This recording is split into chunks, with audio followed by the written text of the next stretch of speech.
پہاڑی میں رکھے ہوئے تھے. فرشتے آتے تھے ان کی پرورش کرتے تھے. انہی فرشتوں میں تھا, انہی بچوں میں یہ تھا سامری. اللہ نے تمام بچوں کی پرورش کروائی فرشتوں سے, لیکن اس کی خاص فرشتے سے پرورش کروائی. اس سے جناب جبرائیل سے سامری کی پرورش کروائی. تفسیر اٹھا کے دیکھ لیں آپ. سامری کی پرورش اللہ نے جبرائیل سے کروائی. تو میں کہوں گا پروردگار یہ پوری قوم کو بہکائے گا, یہ گوسالہ بنائے گا, یہ امت موسیٰ میں فساد کروائے گا, تو اس کی پرورش جبرائیل سے کیوں کروا رہا ہے؟ کہا کہ میں نے جبرائیل سے پرورش کروا کے یہ بتا دیا کہ جس کی پرورش اللہ جبرائیل سے کروا رہا ہے کہ وہ اپنے حبیب کی پرورش کسی کافر سے کروائے گا. کہ جو اللہ اپنے حبیب کی پرورش کسی کافر سے کروائے گا, جو سامری کی پرورش جس نے پوری قوم میں فساد پھیلا دیا, جو اس کی پرورش اس سے کروا رہا ہے جبرائیل سے, کیا وہ کسی کافر سے پرورش کروائے گا اپنے سب سے اعلیٰ نبی کی؟ تو میں کہوں گا پروردگار مرڈر کروا دے سامری کا, قتل کروا دے سامری کو, دفنا دے, پانی میں پھکوا دے. جبرائیل سے پرورش کیوں کروا رہا ہے؟ تو خدا نے کہا کہ میں نے جبرائیل سے پرورش کروا کے یہ بتا دیا کہ تہنیت خراب ہو تو تربیت کا اثر نہیں ہوتا, اگر صحبت خراب ہو, اگر نسل خراب ہو تو صحبت کا اثر نہیں ہوتا. تو اب جناب موسیٰ اس نے پوری قوم میں فساد پھیلوا دیا, بچڑا بنوا دیا. ماں محمد کے بھائی کے مقابلے میں کوئی اونٹ بنا, یہاں پہ بچڑا بنا. کیا کہنے ہیں جناب شہزادی یہ کہا تھا کہ تم نے اس اونٹ کو وہاں پہ بٹھا دیا ہے جو اس کا مقام نہیں ہے, اس لیے میں نے لفظ اونٹ اس کے لیے استعمال کیا. وہاں پہ بچڑا بنا, یہاں اونٹ بنا. جناب موسیٰ پروردگار نے کہا کہ موسیٰ ان کو سزا دو. جناب موسیٰ نے اپنی قوم کو سزا دی. پھر بچڑے کی طرف متوجہ ہوا, کہا کہ پروردگار میں اس کا کیا کروں, اسے سمندر میں پھینک دوں یا دفنا دوں؟ تو ایک مرتبہ آواز قدرت آئی کہ نہیں موسیٰ نہیں, یہ جلانے کے لائق نہیں ہے. کہا کہ موسیٰ یہ دفنانے کے لائق نہیں, اسے جلا دو. بھائی میں آپ کو تفسیر قرآن سنا رہا ہوں. پروردگار نے کہا کہ موسیٰ یہ دفنانے کے لائق نہیں, اسے جلا دو. معلوم ہوا جو نبی کے بھائی کے مقابلے میں آئے وہ دفنانے کے لائق نہیں ہوتا, جلانے کے قابل ہوتا ہے. ارے چل زندہ جلے مردہ جلے جلاؤ. سلوات پڑھے میں جھول کے بابا سے بلند کریں.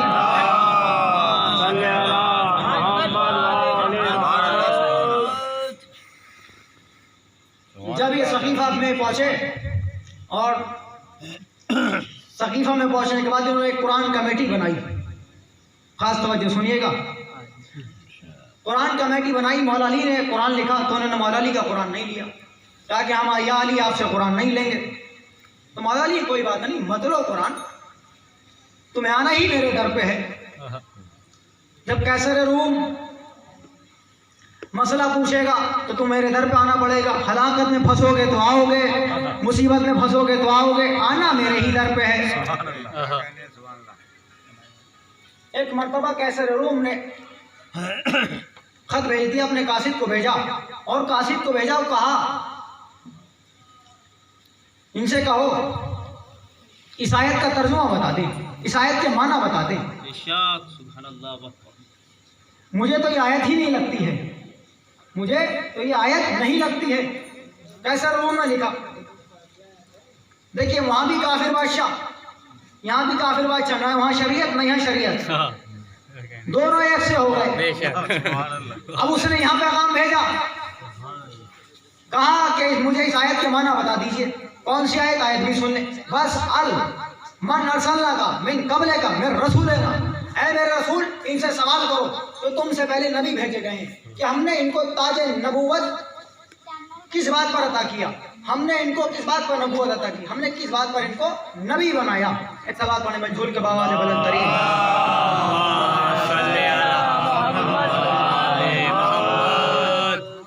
ہم نے آپ کو کس بات پر نبوت عطا کی؟ کیسے روم نے سوال بھیجا. اب حکومت چکر آ گئی, پاگل ہو گئی. کہا کہ بھائی تم یہ کہتے ہو کہ یہ آیت ہے, میں کہتا ہوں یہ آیت ہی نہیں ہے. کیوں؟ اس لیے کہ قرآن کہہ رہا ہے کہ بس من ارسلنا کا من ارسلنا کا من قبل کا من رسولنا, اے رسول ان سے سوال کرو جو تم سے پہلے نبی زمین پر بھیجے گئے, ہم نے کس بات پر انہیں نبوت عطا کی. جب تمہارے نبی تو سب سے آخر میں آئے, سب سے آخری نبی تھے, نہ جب مکے میں نبی آئے تو نہ آدم تھے، نہ عیسیٰ تھے، نہ موسیٰ تھے، نہ یعقوب تھے، نہ اسحاق تھے، نہ اسماعیل تھے، تو تم کس بات سے کہہ رہے ہو کہ رسول سوال کرو ان سے جو تم سے پہلے نبی بھیجے گئے؟ تب حکومت کے پاس آیا سوال، حکومت نے کہا بات تو صحیح ہے بھائی، جب ہم جیسے ہی لوگ تھے نہ تو ہم نے کسی نبی کو دیکھا کہ نہ آدم آئے ہو، نبی نے ان سے سوال کیا ہو، آدم یہ بتاؤ کہ تمہیں نبوت کس وجہ سے ملی، عیسیٰ تم یہ بتاؤ کہ تمہیں نبوت کس وجہ سے ملی، کوئی تو نبی نہیں تھا، سارے ہمیں جیسے تو تھے، نبوت پہ شک کرنے والے، بتوں کے پجاری، غار میں رونے والے، میدان سے بھاگنے والے، سبھی ہم جیسے ہی تو تھے، سب ہم جیسے تھے، کوئی بھی نبی تو نہیں آیا۔ اب پریشان ہو کر گھبرا کر اس وقت کی مجلس شورا کو غش آ گیا، شوگر ہائی ہو گیا حاکموں کا کہ بھئی یہ کیا ہو۔ اب لوگوں نے فیصلہ کیا، ممبر پہ بیٹھے چاند کمیٹی نے، وہ قرآن کمیٹی نے فیصلہ کیا، قرآن کمیٹی نے فیصلہ کیا کہ بھئی اس آیت کو قرآن سے ہی نکال دو، کہہ دو یہ حق ہے، کہہ دو کیسے روم سے یہ آیت ہی نہیں ہے، دھوکے سے آ گئی ہوگی۔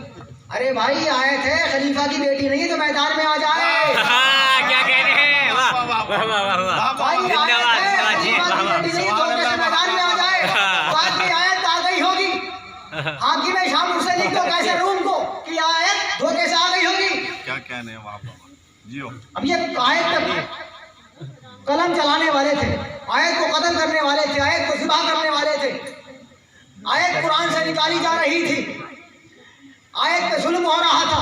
ایک مرتبہ درے علی پہ اپنی داڑھی سے جھاڑو دینے والا سلمان کیا کہنے ہیں، کھڑا ہوا، سلمان و منا علی البیت کی منزل پر فائز سلمان اٹھ کے کھڑے ہوئے، کہا کہ ارے کیوں فیصلہ کر رہے ہو ظالموں، بارش قرآن موجود ہے، بارش قرآن سے جا کے پوچھو یہ آیت ہے کہ نہیں ہے، تم خود ہی فیصلہ کیوں لے رہے ہو، قرآن کو آیت کو قرآن سے کیوں نکال رہے ہو، قرآن پہ ظلم کیوں کر رہے ہو، قرآن کو قتل کیوں کر رہے ہو۔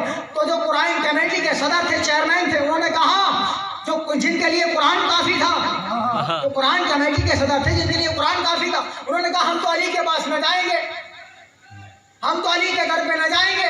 جملہ سنیے گا، بہت محنت سے ہے، جملہ سنیے گا کہ ہم تو علی کے پاس نہ جائیں گے، ہم تو علی سے قرآن نہ پوچھیں گے، ہم تو علی سے مسئلہ نہ پوچھیں گے، ہم تو علی کی چوکھٹ پہ نہ جائیں گے۔ تو جناب سلمان نے کہا ظالموں، جابروں، کافروں، فاسقوں، منافقوں، بدبخت حکمرانوں، علی کے پاس جان بچانے جا سکتے ہو، قرآن بچانے نہیں۔ کیا کہنے ہیں،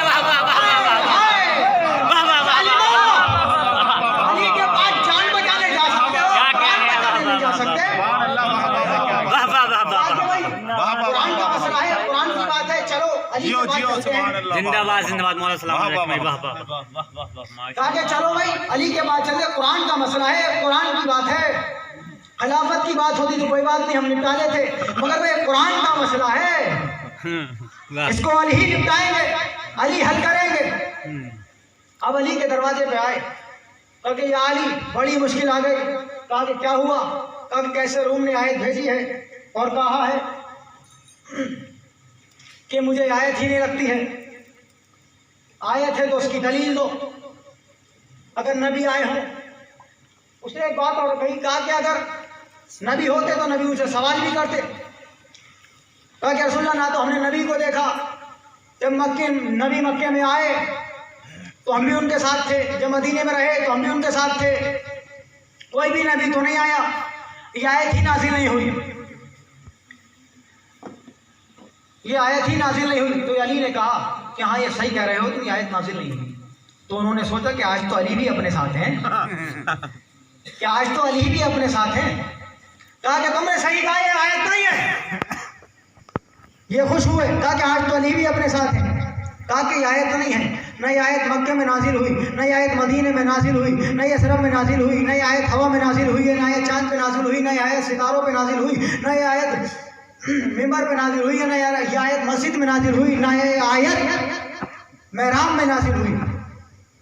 یہ آیت نہ پہلے آسمان پہ نازل ہوئی، نہ دوسرے آسمان پہ نازل ہوئی، نہ تیسرے آسمان پہ نازل ہوئی، نہ چوتھے آسمان پہ نازل ہوئی، نہ پانچویں آسمان پہ نازل ہوئی، نہ چھٹے آسمان پہ نازل ہوئی، یہ ساتویں آسمان پہ نازل ہوئی۔ کب نازل ہوئی؟ جب اللہ نے معراج پہ علی کو بلایا اور کہا کہ کہ میرے حبیب ان نبیوں سے سوال کرو، بس من ارسلنا کا من قبل کا من رسولنا، اے میرے حبیب ان سے سوال کرو کہ ہم نے ان کو تاج نبوت کس بات پر عطا کیا، تاج نبوت عطا کیا. تو مولانا علی متقی اہل سنت کا عالم ہے، وہ لکھتا ہے کہ سب 1,24,000 پیغمبر نبیوں نے ایک زبان ہو کر کہا کہ نبوت کا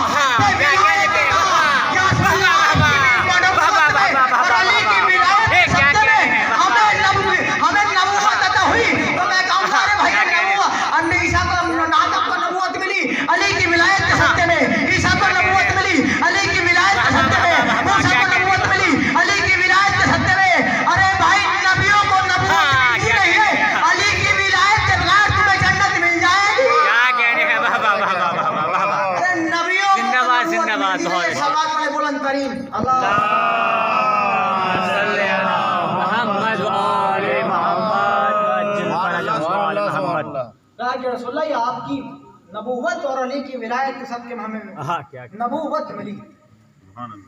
میں اپنے موضوع بتا گیا، میرا یہی موضوع رہتا ہے ولایت علی.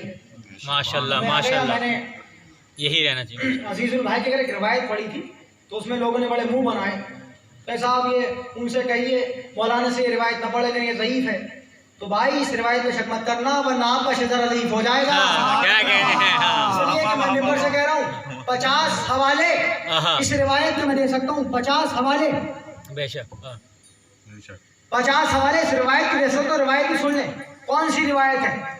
علامہ شیخ صدوق سے لے کر شیخ مفید تک، شیخ مفید سے لے کر شیخ توسی تک، شیخ توسی سے لے کر علامہ مجلس تک، علامہ ہلی سے لے کر سید مرتضیٰ تک، سید مرتضیٰ سے لے کر علامہ الہدیٰ علامہ رضی تک، علامہ رضی سے لے کر سید ثالث تک، سید ثالث سے لے کر آسانوار الاوقات تک کے سارے علماء اس بات پر متفق ہے کہ یہ حدیث بات پر ہے. کون سی حدیث ہے کہ جب اللہ نے جانور کو خلق کیا، جب اللہ نے گھوڑے کو خلق کیا تو کہا کہ یہ بتا کہ تو نے اس نے کہا کہ الحمدللہ. جب گھوڑے کو خلق کیا تو گھوڑے نے کہا کہ پروردگار میں نے الحمدللہ اس نے کہا کہ تو نے مجھے گدھا نہیں بنایا. جب گدھے کو خلق کیا گیا تو گدھے نے کہا کہ پروردگار الحمدللہ. تو پروردگار نے اس سے سوال کیا کہ تو نے الحمدللہ کیوں کہا؟ تو گدھے نے کہا کہ پروردگار میں نے الحمدللہ اس نے کہا کہ تو نے مجھے کتا نہیں بنایا. جب کتے کو خلق کیا گیا تو اس نے کہا الحمدللہ. تو پروردگار نے کتے سے پوچھا کہ بتا تو نے الحمدللہ کیوں کہا؟ کہ پروردگار میں نے الحمدللہ اس نے کہا کہ تو نے مجھے خنزیر نہیں بنایا. کو خلق کیا گیا تو خنزیر نے کہا الحمدللہ. سوال کیا گیا تو نے الحمدللہ کیوں کہا؟ تجھ سے بڑا تو جانور ہی نہیں، تجھ سے بڑا تو کوئی نجیس جانور ہی نہیں. تو خنزیر نے عجیب جواب دیا، بڑا نفسیاتی جواب دیا کہ پروردگار میں نے الحمدللہ اس لیے کہا کہ تو نے مجھے علی کی ولایت نہیں بنایا.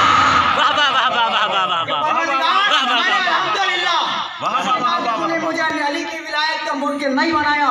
کبھی تو آئے نے کہا تھا کہ جب ان تم سے پوچھے کہ فضائل علی سن کے کہے کہ کہاں لکھا ہے تو محدث تلاش نہ کرو، راوی تلاش نہ کرو، کتابیں تلاش نہ کرو، بلکہ اس کا باپ تلاش کرو. بلکہ اس کا باپ تلاش کرو.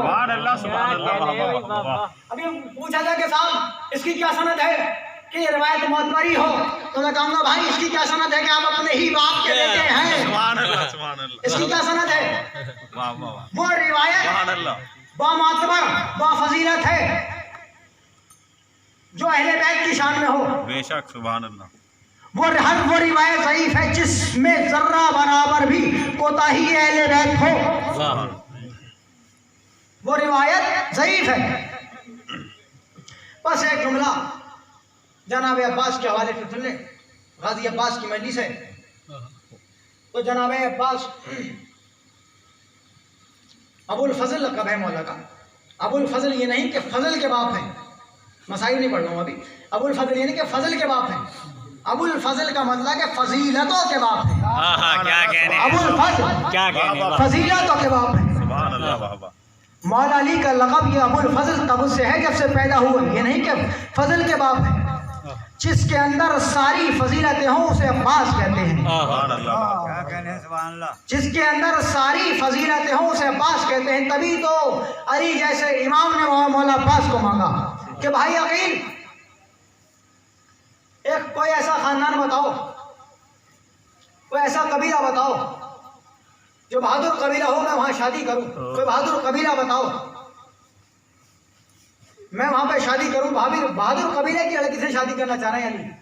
بہادر قبیلے کی لڑکی سے, یہ نہ کہ بہادر عورت سے.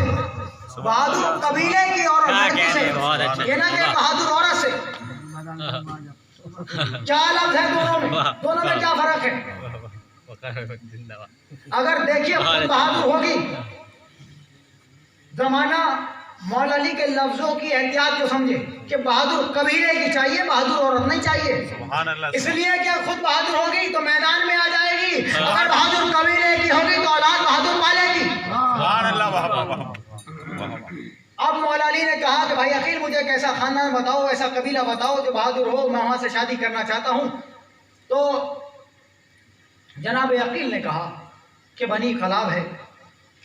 تو میں مولا علی سے ایک سوال کرنا چاہتا ہوں کہ مولا آپ عالم علم لدنی, آپ خطیب ممبر سلونی, آپ کل ایمان, آپ مرد میدان, آپ خاطہ خبر, آپ کے پاس ہر چیز کا علم ہے, لیکن آپ نے جناب عقیل سے کیوں پوچھا؟ تو جناب علی جواب دیں گے میں نے عقیل سے پوچھ کے تاریخ میں لکھ دیا کہ لوگ یہ کہتے رہیں کہ فلاں کے علی نے فلاں کے ساتھ اپنی بیٹی کا نکاح کر دیا تھا, فلاں کے ساتھ علی نے اپنی بیٹی کا نکاح کر دیا تھا. ارے جو بزدلوں سے بیٹی لاتا نہیں ہے وہ بزدلوں کو بیٹی دیتا ہے.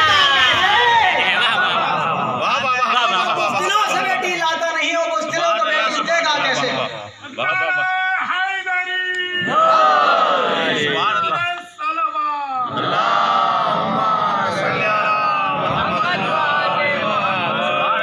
تو بزدلوں سے بیٹی لاتا نہیں ہے, وہ بزدلوں کو بیٹی دے گا کیسے؟ ایک روایت اور سن لیں, تفسیر منصورات نام ہے کتاب کا, وہ میرے درس میں بھی شامل تھی. منصورات کتاب کا نام ہے, عربی میں کتاب ہے منصورات. تو اس میں مولانا ابو الحسن دیوبندی ندوے کے عالم ہیں, انہوں نے لکھا کہ جو عورت اہل سنت کے عالم ہے اپنے اوپر نہ لیجیے گا. انہوں نے کہا کہ جو عورت اپنے شوہر کی اجازت کے بغیر گھر سے باہر نکل جائے اور اس پہ 2 کتے بھونک جائیں تو اس پہ جہنم واجب. توجہ, کیا کہ جو عورت اپنے شوہر کی اجازت کے بغیر گھر سے باہر نکل جائے, اگر اس پہ 2 کتے بھونک جائیں تو اس پہ جہنم واجب. تو میں نے کتاب کو بند کیا اور تصورات میں کہا کہ مولانا جس عورت پہ 2 کتے بھونکے ہو وہ تو جہنم میں جائے گی, جس پہ پورا لشکر بھونکا ہو وہ کہاں جائے گی؟ سبحان اللہ. تو کیا ہو سکتا ہے کہ تاریخ خطابات کا یہ نیا رخ ہو, جملہ اور مسائل ہو سکتا ہے تاریخ خطابت کا نیا رخ ہو, اس لیے میں نئے زمانے کا خطیب ہوں, نئے انداز سے پیش کروں گا. سبحان اللہ. سبحان ہو سکتا ہے تاریخ خطابت کا نیا رخ ہو. حوالے پہلے دے دوں کہ سلیے کے حوالوں کا سوال پہلے ہوتا ہے, شجروں کا بعد میں. سبحان اللہ. حوالہ دے دوں, اعقاق الحق کتاب کا نام ہے, انوار الابقات, فضائل الشیعہ, بہار الانوار, الدامات الثاقبہ, سبحان اللہ. نظرت الجلیل. سبحان اللہ. سبحان اللہ. اتنی کتابیں کافی ہیں, پڑھ بھی نہیں پائیں گے حوالے کے لیے. انہوں نے وہ لکھتے ہیں کہ جب مولا علی پیدا ہوئے, جب مولا علی آئے, بہت توجہ سنیے گا, آخری منزل پہ ہوں, فضائل اپنے مسائل میں سنا ہوا ہے جملہ, میں فضائل میں سنا رہا ہوں. تو مولا علی جب پیدا ہوئے تب مولا علی کے پاس سجدہ آیا تو مولا علی نے کلے ازدر کو چھیڑ دیا. آپ نے یہی سنا ہے نا کہ کلہ ازدر چھیڑ دیا, لیکن شہید ثالث میں اس میں ایک جملہ لکھا, شہید ثالث میں ایک جملہ لکھا, ان حضرہ الا مہدہی, کہ علی نے کلہ ازدر کو, کہ علی جھولے سے اتر آئے کلہ ازدر کو چھیڑنے کے لیے, کہ علی جھولے سے اتر آئے. تب جناب علی کو جھولے سے اترتا ہوا دیکھا جناب فاطمہ بنت اسد نے, تو پکاری ارے یہ تو حیدر ہے, پکاری ارے یہ تو حیدر ہے. جناب فاطمہ بنت اسد نے حیدر ہونے کی صفت بتائی کہ جو دشمن خدا کے مقابلے میں جھولے سے اتر آئے وہ حیدر ہوتا ہے. یہی تو غلطی ہوئی کہ علی اکبر نے جھولے سے گرایا نہیں تھا.